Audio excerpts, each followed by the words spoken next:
The thunder rolled across the dusty plains of Bannack, Montana, as Zelda Porter clutched her 3-month-old daughter to her chest and watched the stagecoach disappear into the horizon, taking with it her last hope that Thomas would return and make good on his promises.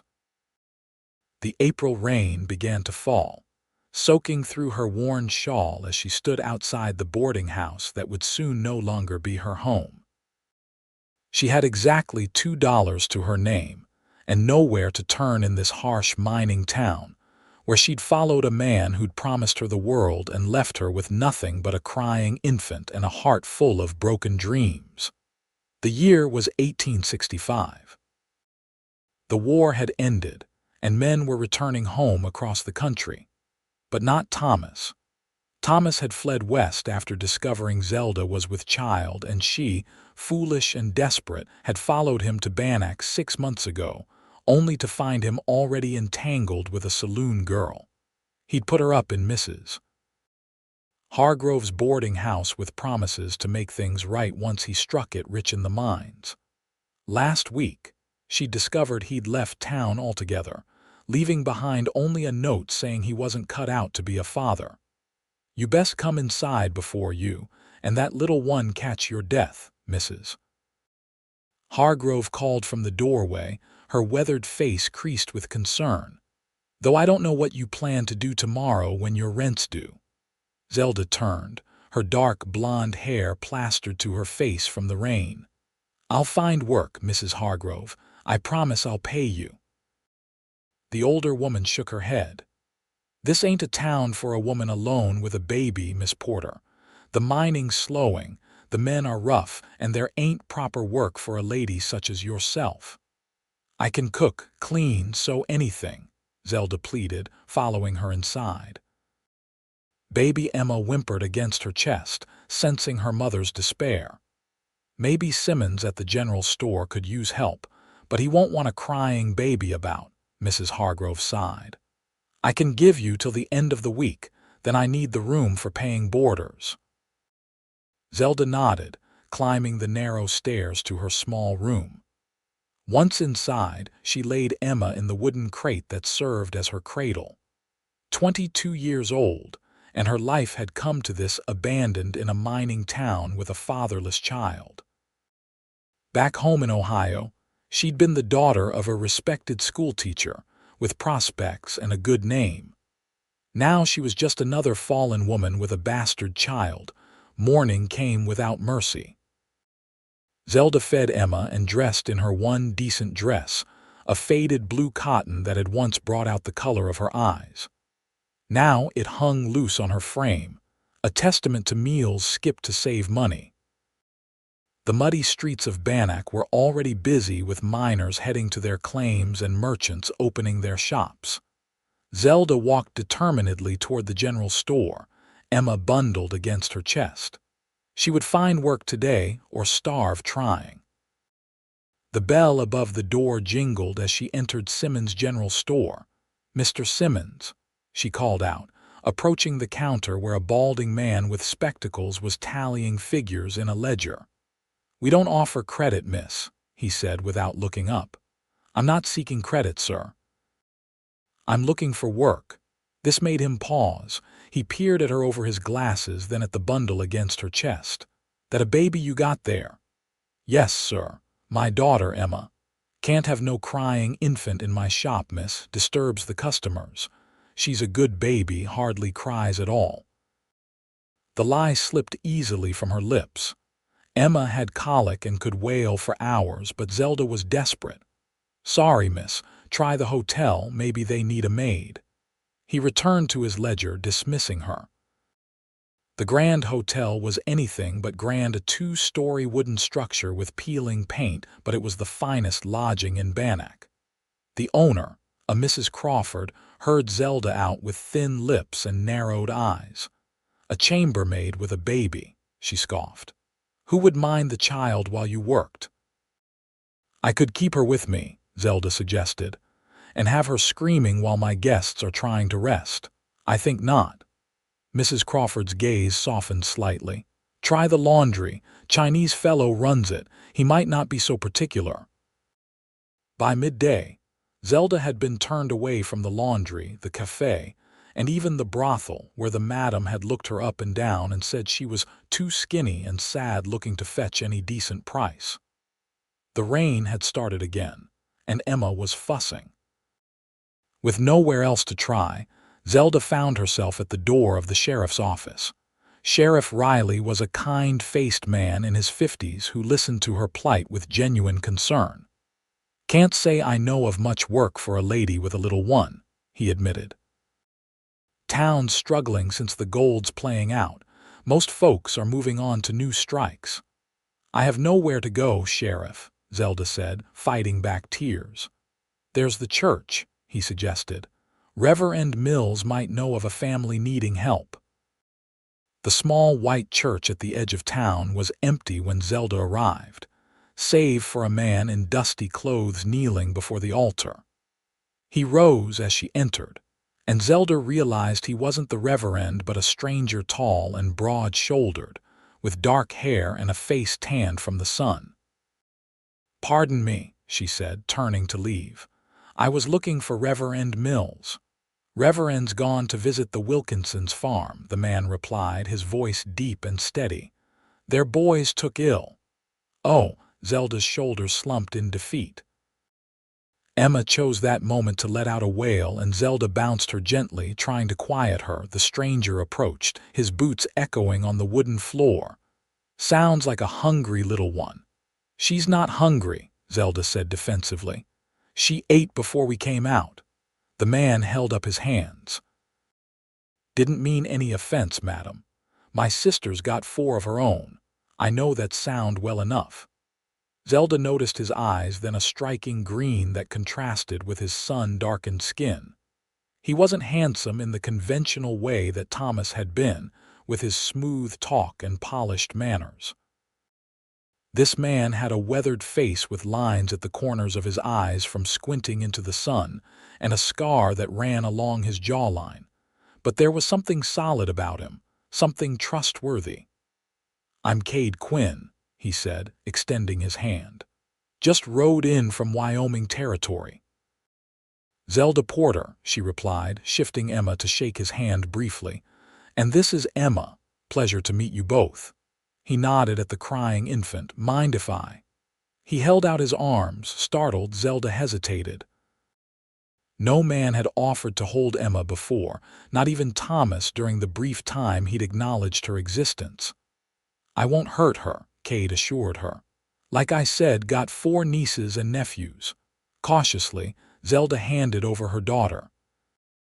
To her astonishment, Kade cradled Emma expertly, placing her against his shoulder and patting her back gently.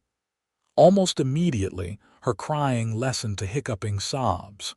"She's got the wind," he explained, continuing to pat. "My sister's youngest had the same trouble." A moment later, Emma burped loudly, then settled contentedly against the stranger's shoulder. "How did you do that?" Zelda asked, amazed. Kade Quinn smiled, and it transformed his rugged face, crinkling those lines around his eyes. "Just a trick my sister taught me. Babies need to be burped after feeding, especially the colicky ones." "I do burp her," Zelda said defensively. "No offense meant, madam. Some just need a bit more coaxing than others." He looked at her more carefully now, taking in her worn dress and the dark circles under her eyes.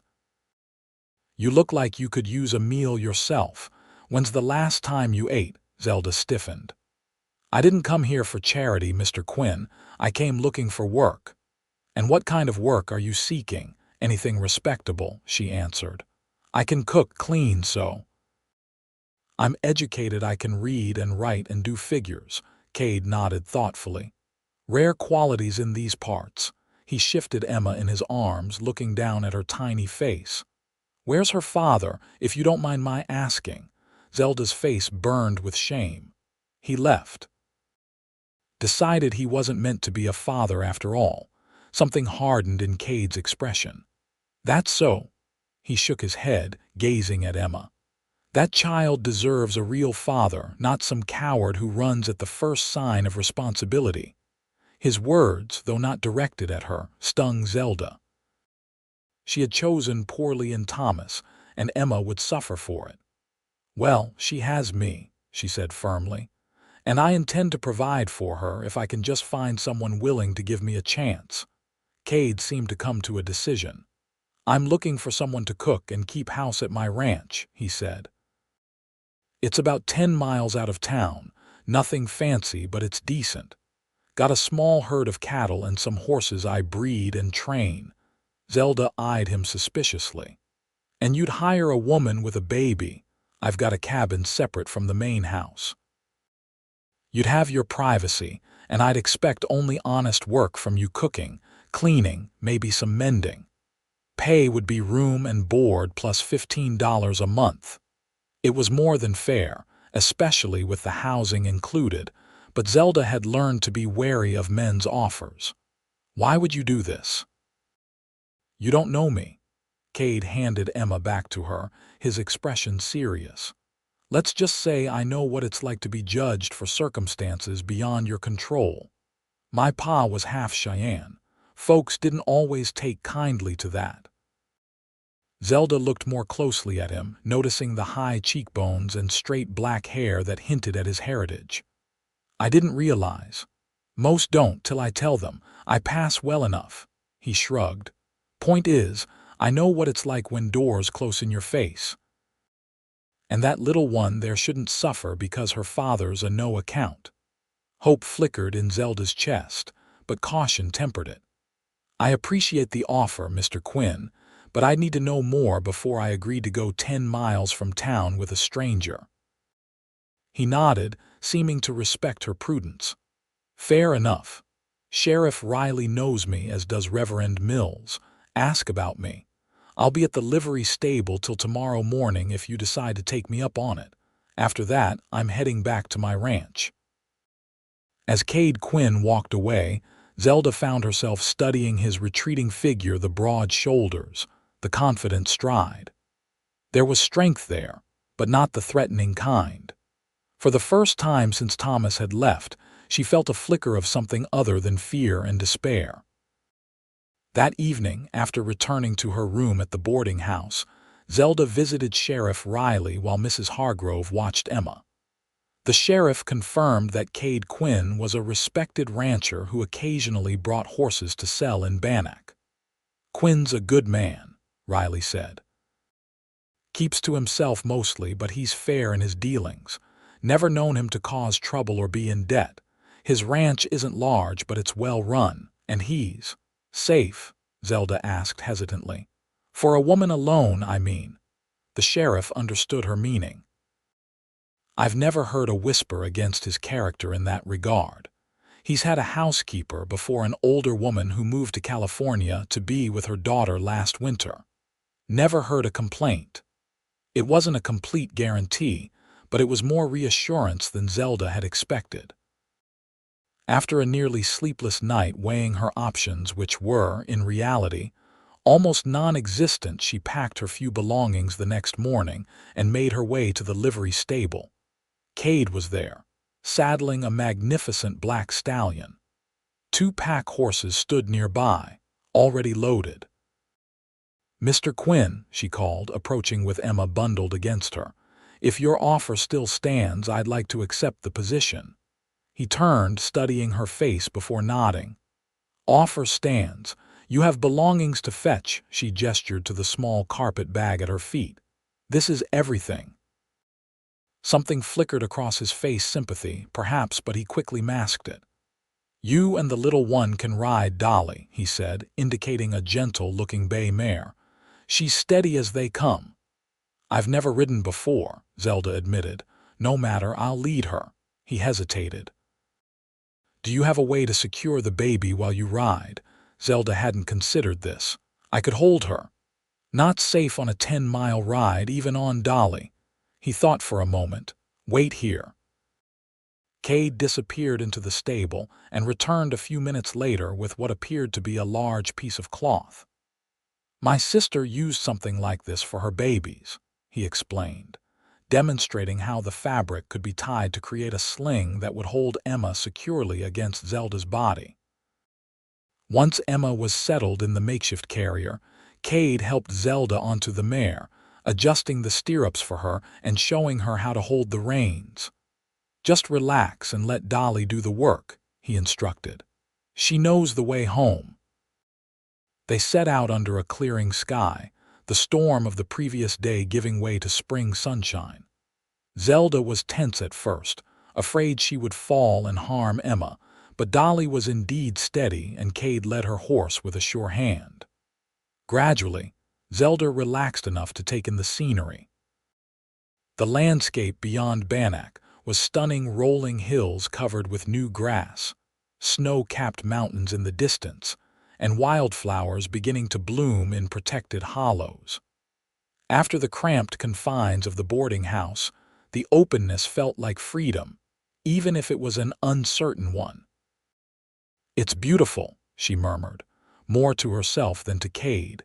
He glanced back at her, that same transformative smile lighting his face. "Wait till you see it in full summer when the hills are covered in wildflowers and the grass is tall enough to wave in the wind."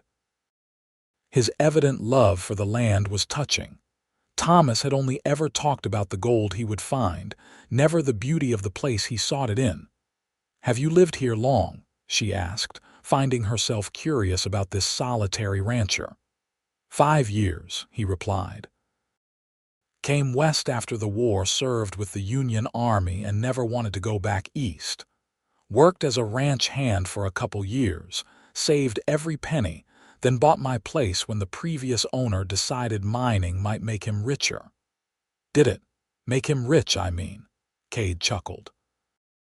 Last I heard, he was working as a barkeep in Virginia City. Most who chase gold end up with nothing but calloused hands and empty pockets. Like Thomas, Zelda thought bitterly. They rode in comfortable silence for a while, the only sounds the creak of saddle leather and Emma's occasional soft noises. Around midday, Kade called a halt beside a small stream. "We'll rest the horses and have some food," he announced, helping Zelda dismount. Her legs were stiff and sore from the unaccustomed riding, but she tried not to show her discomfort as Kade spread a blanket in the shade of a cottonwood tree. From his saddlebags he produced bread, cheese, and dried apples, simple fare, but to Zelda, who had been rationing her meager supplies, it was a feast. Emma began to fuss, hungry herself. Zelda glanced awkwardly at Kade, unsure how to handle the situation. Understanding immediately, he stood. "I'll water the horses," he said, tactfully moving away to give her privacy to nurse. When he returned, Emma was contentedly feeding and Zelda had arranged her shawl modestly. Kade sat down on the far edge of the blanket, focusing his attention on his food. "Your ranch," Zelda began, wanting to fill the silence. "Is it very large?" "About 200 acres, he replied. "Not large by some standards, but enough for me. I run about 50 head of cattle, but my real business is horses. I breed and train them for riding and work, no racing stock, just good, reliable mounts. And you manage it all alone. Got a hand who helps with the cattle, Miguel Vasquez. Good man, been with me 3 years now. He lives in a cabin on the property with his wife, Consuela. They'll be glad to have a woman around again. Consuela gets lonely with just me and Miguel for company." The knowledge that there would be another woman nearby eased some of Zelda's concerns. Consuela Vasquez might become a friend, perhaps even help with Emma when Zelda was busy with her duties. By late afternoon, they crested a hill and Kade pointed ahead. "There it is, Quinn Ranch." Zelda's first impression was of orderliness. The building's a 2-story main house, a large barn, several smaller outbuildings, and what must be the Vasquez's cabin and her own future home were well maintained. Fields stretched beyond, and in a fenced pasture, several horses grazed. It wasn't grand, but it was solid and well cared for, much like its owner. As they rode into the yard, a man emerged from the barn, presumably Miguel Vasquez. He was shorter than Kade, with a sturdy build and a friendly face. "Jeef, welcome back," he called, then noticed Zelda and Emma. His eyebrows rose in surprise. "Miguel," Kade greeted him. "This is Miss Porter and her daughter, Emma. Miss Porter will be taking over the housekeeping." Miguel removed his hat, nodding respectfully to Zelda. "Welcome, Señorita. Consuela will be very happy to meet you. She is at the house, preparing dinner." Kade helped Zelda dismount, steadying her when her legs threatened to buckle after the long ride. "Let's get you and Emma settled in your cabin first," he said. "You can meet Consuela at dinner." The cabin that would be their new home was small but sturdy, with a main room containing a wood stove, table and rocking chair, and a separate bedroom. It was clean and smelled of soap and wood smoke. "Consuela aired it out and got it ready when I sent word from town," Kade explained. "Stove works well, and there's a good supply of firewood stacked outside. Pump is just outside the door for water. Outhouse is around back." It was simple but far better than what awaited them in Bannack homelessness or worse. "Thank you, Mr. Quinn," Zelda said sincerely. "This is more than I expected." "Kade," he corrected her. "If we're to live and work on the same property, might as well use first names." He paused. "Unless you'd prefer to keep things formal." "No, Kade is fine," she agreed. The name suited him, somehow strong and straightforward. "I'll leave you to settle in," he said. "Dinner's at 6 in the main house. Nothing fancy, but you're welcome to join us. Or I can have Consuela bring something over if you're too tired." "We'll come to the house," Zelda decided. After months of isolation in Banac, the prospect of a meal with others was appealing, even if she was weary. After Kade left, Zelda explored the cabin more thoroughly. The bedroom contained a real bed with a clean mattress and linens, and a small crate had been converted into a cradle for Emma, lined with soft blankets. In the main room, she found basic cooking utensils, dishes, and even a small supply of staples: flour, sugar, coffee, and beans. Someone, Consuela, presumably had thought of her needs and prepared accordingly. Tears welled in Zelda's eyes at this unexpected kindness. She had been alone for so long, struggling to survive, that simple consideration felt overwhelming. After washing herself and Emma with water from the pump, Zelda changed into her spare dress, faded but clean, and made her way to the main house as the sun was setting. The ranch house was comfortable rather than ostentatious. The main floor consisted of a large kitchen and dining area, a sitting room with bookshelves lining one wall, and what appeared to be a small office. Kade greeted her at the door, freshly washed and wearing a clean shirt, his dark hair still damp. "Come in," he said, stepping aside. "Consuela's just putting dinner on the table." Consuela Vasquez was a plump, cheerful woman in her 30s with a warm smile and quick movements. She greeted Zelda enthusiastically, cooing over Emma and insisting on holding her. "Such a beautiful niña," she declared, rocking the infant expertly. "And so good. My children at this age always crying, but your Emma, she is an angel." "She's usually fussier," Zelda admitted, surprised at Emma's contentment in the stranger's arms. "She must sense she's in good hands." "All babies know Consuela," Miguel said proudly. "She has the magic touch." Dinner was simple but delicious: rabbit stew, cornbread, and fresh greens from a kitchen garden that Consuela proudly told Zelda she maintained. The conversation flowed easily, with Miguel and Consuela doing most of the talking, telling stories of their 5 children, all grown and with families of their own in various parts of the territory. "You must miss them terribly," Zelda said, thinking of her own parents back in Ohio who had disowned her when she'd followed Thomas West unwed and pregnant. But they visit when they can," Consuela replied.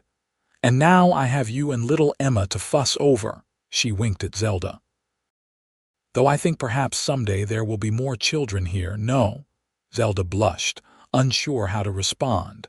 Kade came to her rescue, clearing his throat. "Consuela, Miss Porter is here as my housekeeper, nothing more." Consuela's eyes twinkled mischievously, but she changed the subject, asking Zelda about her cooking experience and offering to show her where everything was kept in the kitchen the next day. After dinner, Kade walked Zelda and Emma back to their cabin. The night was clear, with thousands of stars visible in the vast Montana sky. Emma had fallen asleep in Consuela's arms and didn't stir as Zelda carried her wrapped in a soft blanket that Consuela had insisted they keep. "Thank you again," Zelda said as they reached her door, "for everything." Kade nodded, his expression solemn in the moonlight. "No need for thanks. You'll earn your keep, I'm sure." He hesitated. "I meant what I said at dinner. I don't expect anything from you beyond the duties we agreed to. You and Emma are safe here." The fact that he felt the need to reassure her spoke volumes about what he must think of her situation, a fallen woman abandoned by her child's father. But there was no judgment in his tone, only a desire to set her mind at ease. "I know," she said simply. "Good night, Kade." "Good night, Zelda." She watched him walk back toward the main house, his figure outlined against the starlit sky, before entering her new home. For the first time in months, as she laid Emma in her cradle and prepared for bed, Zelda felt something akin to peace. They weren't safe, yet their security depended entirely on a man she barely knew, but it was a start, a chance at something better than what awaited them in Banac. As spring blossomed into early summer, Zelda settled into life at Quinn Ranch. Her duties were straightforward: cooking meals, cleaning the main house, doing laundry, and occasionally mending clothes for Kade and Miguel. The work was hard but satisfying, and with Consuela's help, she managed to care for Emma while fulfilling her responsibilities. Kade was a fair employer, never criticizing her work and often expressing appreciation for the improvements she made to his home.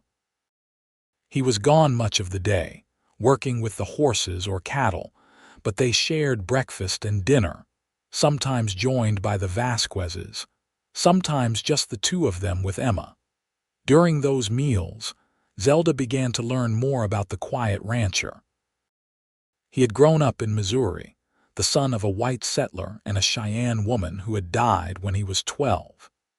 His father had raised him to be proud of both sides of his heritage, teaching him to read and write while also ensuring he learned the Cheyenne ways from his mother's brother. When the war came, Kade had enlisted with the Union, serving in a Missouri regiment. After Appomattox, he'd headed west, unwilling to return to a home filled with memories of those he'd lost. In turn, Zelda shared pieces of her own story: her childhood in Ohio as the daughter of a schoolteacher, her love of books, and eventually, hesitantly, how she had met Thomas at a town dance and been swept away by his charm and promises. "I was naive," she admitted one evening as they sat on the porch after dinner, Emma sleeping in her lap. "I believed everything he told me.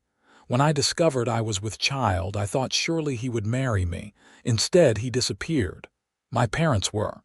She swallowed hard. "They said I had brought shame on the family. They gave me money for a train ticket west, told me to find Thomas and make him do right by me. But when I got to Bannack, he wanted nothing to do with us." Kade's jaw tightened. "Some men don't deserve the name." "I was a fool," Zelda said softly. "You were young and in love," Kade corrected. "The fool was the man who couldn't recognize the treasure he had." His eyes met hers briefly before he looked away, as if embarrassed by his words.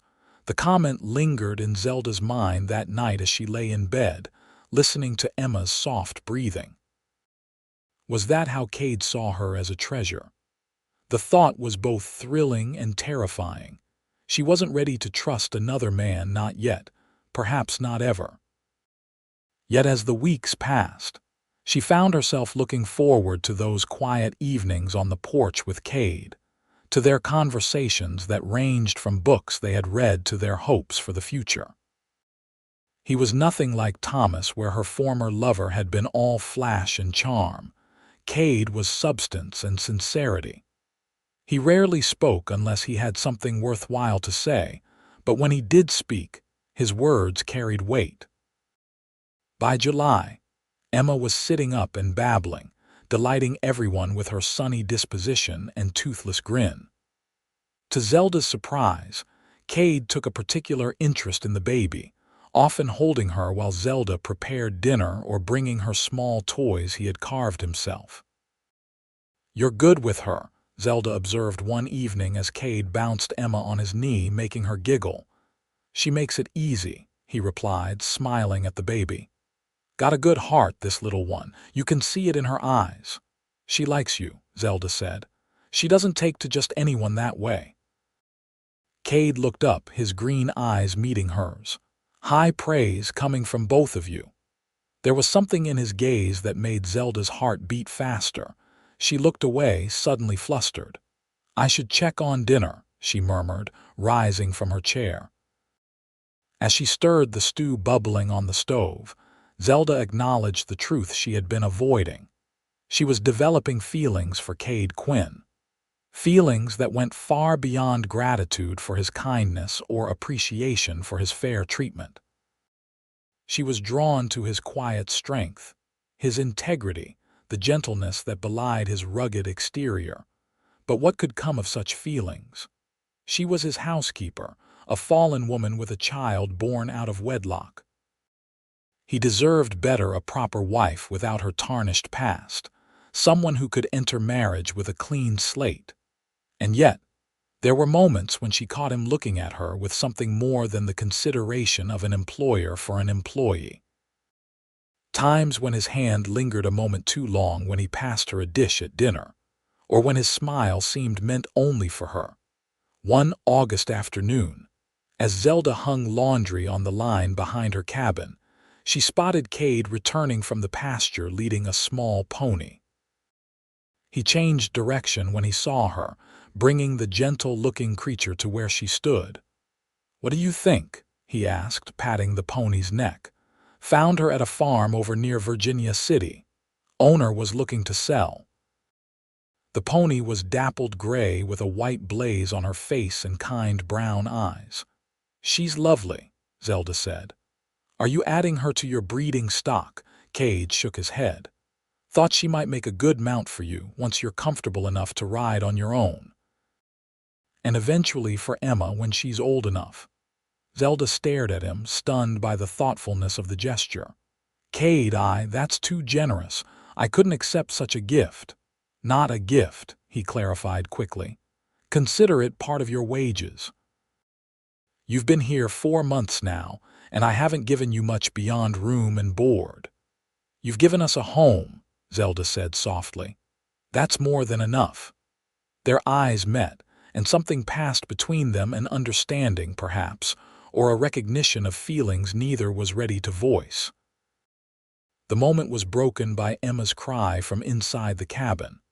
"She's woken from her nap," Zelda said, stepping back. Kade nodded. "I'll put Daisy in the corral for now. We can start your riding lessons whenever you're ready." As promised, Kade began teaching Zelda to ride. She was nervous at first, but Daisy was as gentle as she looked, and Kade was a patient teacher. By late August, Zelda could ride confidently around the ranch, often with Emma secured in the sling Kade had fashioned. These riding lessons brought them closer, providing opportunities for conversation away from the main house and the knowing glances of Consuela, who had taken to making pointed comments about what a fine mother Zelda was and what a natural father Kade seemed to be. On a warm September afternoon, they rode to a secluded spot by a stream that ran through the property. Wildflowers still bloomed in profusion, and the cottonwood trees were just beginning to show hints of gold among their green leaves. They spread a blanket on the grass, and Zelda laid Emma down to play with a wooden rattle Kade had carved for her. "It's so peaceful here," Zelda said, watching a hawk circle lazily overhead. "Sometimes I can hardly believe how much has changed in just a few months." "For the better, I hope," Kade replied, sitting beside her on the blanket. "Very much for the better." She smiled at him. "I don't know what would have become of us if you hadn't offered me the position that day." "I think you would have found your way," he said. "You're stronger than you know, Zelda." The way he said her name with a gentle reverence made her heart flutter. "Maybe," she conceded, "but I'm glad I didn't have to find out." They sat in companionable silence, watching Emma bat at butterflies that fluttered near the blanket. After a while, Kade spoke again, his voice more serious. "There's something I've been wanting to ask you," he began. Zelda looked at him, curiosity mingled with a sudden nervousness. "What is it?" "I've been thinking about Emma." He glanced at the baby who had rolled onto her stomach and was trying to push herself up. "About her future." Uncertainty filled Zelda. Was he going to suggest they find another arrangement? Had she misread his affection for Emma? "What about her future?" she asked cautiously. Kade seemed to struggle with his words, unusual for a man normally so straightforward. "I meant what I said that day in the church," he finally said. "She deserves a real father, a man who'll teach her to ride and read, who'll scare off her suitors and walk her down the aisle someday." He took a deep breath. "I'd like to be that man, Zelda, for Emma, and for you if you'll have me." Zelda stared at him, hardly daring to believe what she was hearing. Are you asking me to marry you?" Kade met her gaze directly. "I am. I know it hasn't been long, and I know you've been hurt before, but I care for you, Zelda, both of you. I think we could build a good life together." Joy and fear warred within her. "But my past, Emma's birth." "The past is past," Kade said firmly. "I don't care about any of that. I care about who you are now, a loving mother, a kind woman, someone who works hard and never complains even when things are difficult." He reached out, tentatively taking her hand. "I'm not asking for an answer today. Take time to think about it, to be sure." Tears filled Zelda's eyes, not of sadness but of a happiness so intense it was almost painful. "I don't need time," she whispered. "My answer is yes." The smile that broke across Kade's face was like the sun emerging from clouds. Slowly, giving her time to pull away if she wished, he leaned forward and kissed her. It was a gentle kiss, respectful yet filled with promise. When they parted, he rested his forehead against hers. "You've made me the happiest man in Montana territory," he murmured. Emma chose that moment to let out a gleeful squeal, as if giving her own approval to the match. They both laughed, and Kade reached over to scoop up the baby, holding her between them. "What do you say, little one?" he asked her. "Ready to make this official and become Emma Quinn?" The baby gurgled and grabbed at his nose, making them laugh again. It wasn't quite the traditional romantic proposal Zelda might have dreamed of as a girl, but it was perfect in its simplicity and sincerity, much like Kade himself. They were married 2 weeks later in the Bannack church, with Reverend Mills officiating and the Vasquezes standing as witnesses. Zelda wore a new dress of soft blue calico that Consuela had helped her make, and Emma was dressed in a white gown fashioned from one of Kade's old shirts. Sheriff Riley attended, along with a few of Kade's neighbors and business associates. Mrs. Hargrove, Zelda's former landlady, came too, clearly pleased that the young woman she had worried about had found such a respectable match. "Never would have guessed it would turn out this way when you stood in the rain that day," she told Zelda after the ceremony. "Just goes to show the Lord works in mysterious ways." Indeed he does, Zelda thought as she watched Kade proudly showing Emma to a group of well-wishers. From abandonment and despair to love and family in the span of a few months, it seemed nothing short of miraculous. That night, After the small celebration at the ranch and after Emma had been put to bed in what was now the nursery in the main house, Kade carried Zelda across the threshold of their home. They had agreed that she would move into the ranch house, while her former cabin would eventually become Emma's playhouse when she was older. "Welcome home, Mrs. Quinn," he said, setting her gently on her feet in the bedroom, their bedroom now. Zelda had been nervous about this moment, but as Kade's arms encircled her and his lips found hers, her anxiety melted away. This was Kade honorable, gentle Kade who had never given her reason to fear or doubt him. The passion that had been building between them these past months could finally be expressed, and she surrendered to it willingly, finding in his embrace the love and acceptance she had long craved. Later, lying in the circle of his arms, Zelda marveled at the twists of fate that had brought her here. "If Thomas hadn't abandoned us," she murmured, "I never would have met you." Kade tightened his arms around her. "Then I owe the man a debt, though I'd still like to knock him flat if I ever meet him." Zelda laughed softly. "I think I'm past caring about Thomas. He gave me Emma, and in a roundabout way he led me to you. That's enough." "More than enough," Kade agreed, kissing her temple. "You and Emma are everything I never knew I wanted until I found you." The seasons turned, and with them, life at Quinn Ranch flourished. By the following spring, Zelda was expecting their first child together. Emma, now a toddler running on sturdy legs and chattering in increasingly complex sentences, seemed to understand that something special was happening. She would pat Zelda's growing belly and talk to her brover or sisser with great seriousness. Kade doted on both his wife and daughter, spending every spare moment with them despite the demands of the ranch. He had officially adopted Emma shortly after the wedding, giving her his name and, more importantly, his unconditional love. To see them together, Emma perched on Kade's shoulders, or helping him feed the chickens, no one would ever guess he wasn't her biological father. In July of 1866, under a sky filled with stars, Zelda gave birth to a son they named James Kade Quinn. Emma, allowed to stay up past her bedtime to meet her new brother, peered into the cradle with wide-eyed wonder. "He's so tiny," she whispered.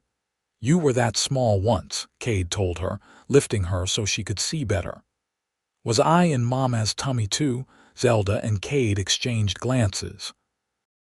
They had agreed they would never lie to Emma about her origins, but they would wait until she was old enough to understand.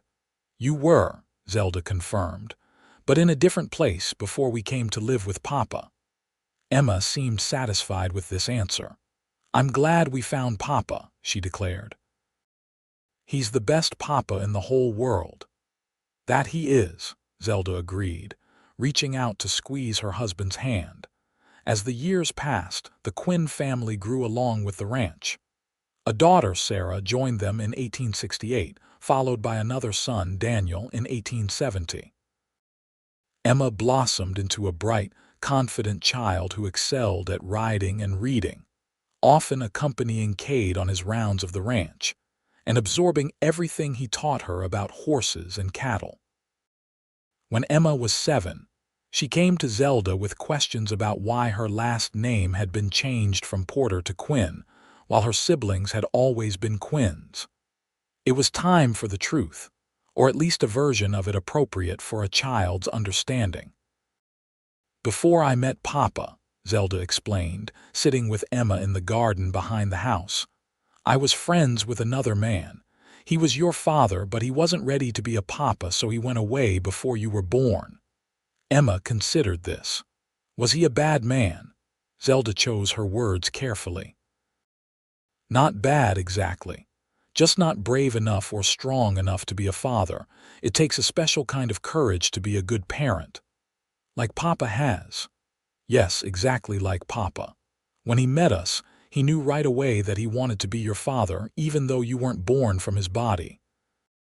That's what makes him so special. He chose to love you," Emma nodded solemnly. I'm glad he chose us. So am I, sweetheart, so am I. When Emma was 12, the family traveled to Bannack for the territorial fair. The town had grown since Zelda had lived there, though the gold mines were producing less and less. As they walked along the main street, Emma's hand in Kade's, a well-dressed man approached them, his eyes fixed on Zelda. Zelda Porter, is that you? It took her a moment to recognize Thomas Blackwell behind the fashionable beard and expensive suit. He looked prosperous but somehow diminished, his once charming smile now seeming shallow compared to Kade's genuine warmth. It's Zelda Quinn now, she replied calmly. Hello, Thomas. His eyes darted to Kade, then to the children Emma, James, Sarah, and little Daniel, who was perched on his father's shoulders. I see you've done well for yourself, he said, a hint of bitterness in his tone. Very well, Zelda agreed. She felt Kade's steady presence beside her, a source of strength. My husband, Kade Quinn, she introduced, and our children. Thomas's gaze lingered on Emma, who was watching him curiously. Something flickered in his expression, recognition, perhaps, or regret. The oldest girl. She has my mother's eyes. This is Emma, Zelda said, our daughter. The emphasis on our was subtle but clear. Emma was a Quinn now in every way that mattered. Thomas nodded awkwardly. Well, congratulations on your family. I should be going business to attend to. As he walked away, Emma looked up at her parents. Who was that man? Kade and Zelda exchanged glances. Someone from the past, Kade answered, squeezing Emma's hand. Not important now.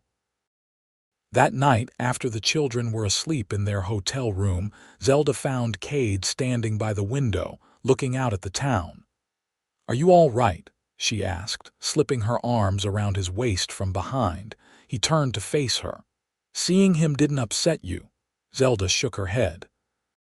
Not at all. It was like seeing a stranger. Everything I felt for him, the love, the hurt, the anger, it's gone. She touched Kade's face gently. You're my present and my future. Thomas is just a shadow from the past.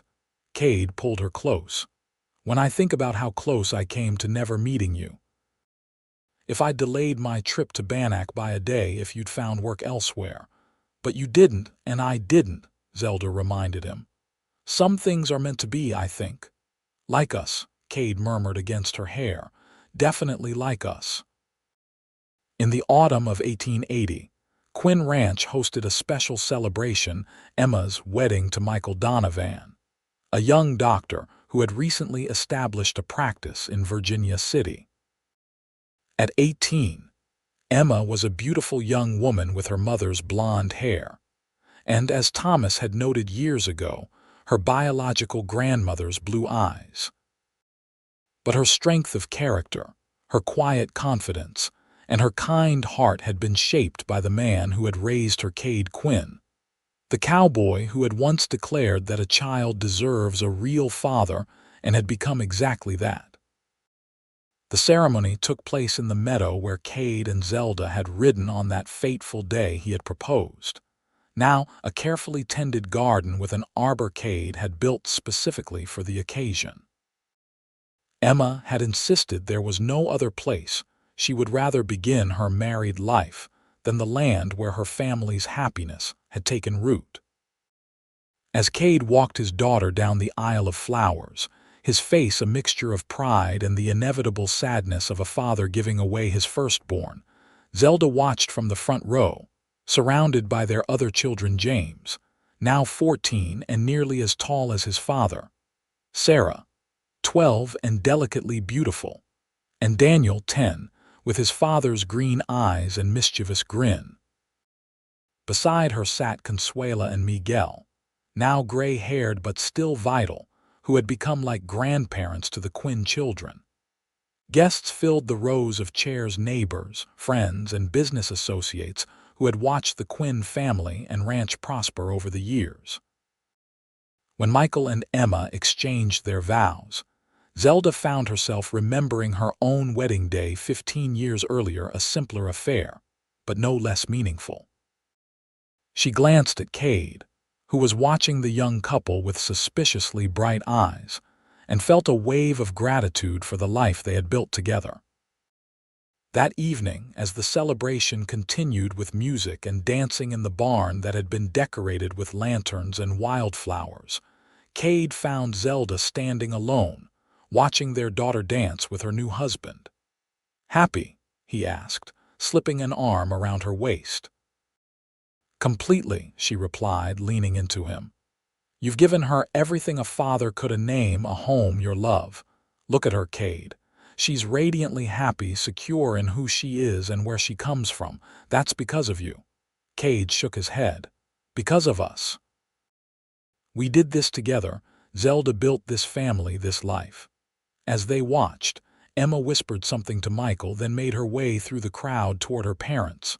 Her face was flushed with happiness, her eyes bright. "Papa, Mother," she said, taking their hands, "I wanted to thank you both. Not just for today, but for everything. For showing me what real love looks like, what a true marriage can be." Zelda felt tears spring to her eyes. "Oh, Emma, I know the truth of how our family began," Emma continued. "How Papa found us when we had nothing, how he chose to love us both. I've always known, even before you told me. It's in every story about that day in the church.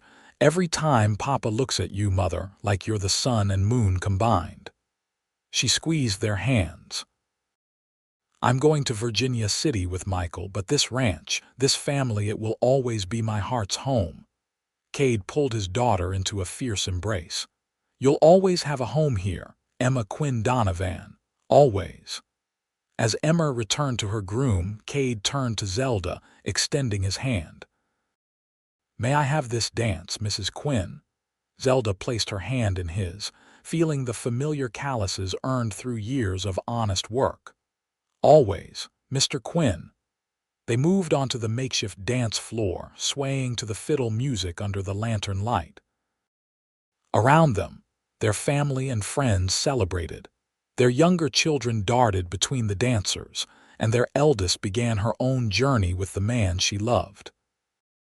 The ranch spread out beyond the barn, a testament to years of dedication and hard work, while above them, the Montana stars shone as brightly as they had on that long-ago night when a desperate young mother had faced an uncertain future. "You ever think about how it all began?" Zelda asked as they danced. "That rainy day in Bannack when you found me in the church." "Only every day," Kade replied, his arms tightening around her.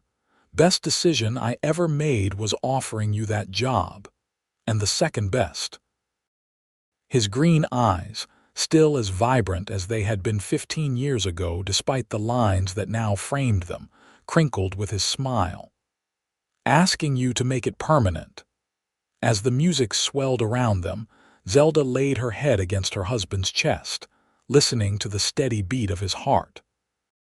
From abandonment to abundance, from destitution to devotion, their journey had not always been easy, but it had brought them here, to this perfect moment surrounded by the family they had created together. In the distance, Emma's laughter rang out, clear and joyful. The sound was the ultimate validation of Kade's words all those years ago. That child deserves a real father.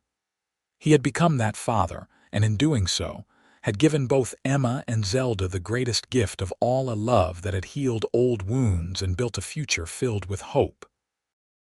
Under the vast Montana sky, the Quinn family danced on, their story a testament to the enduring power of chosen love and the unexpected paths that lead to home.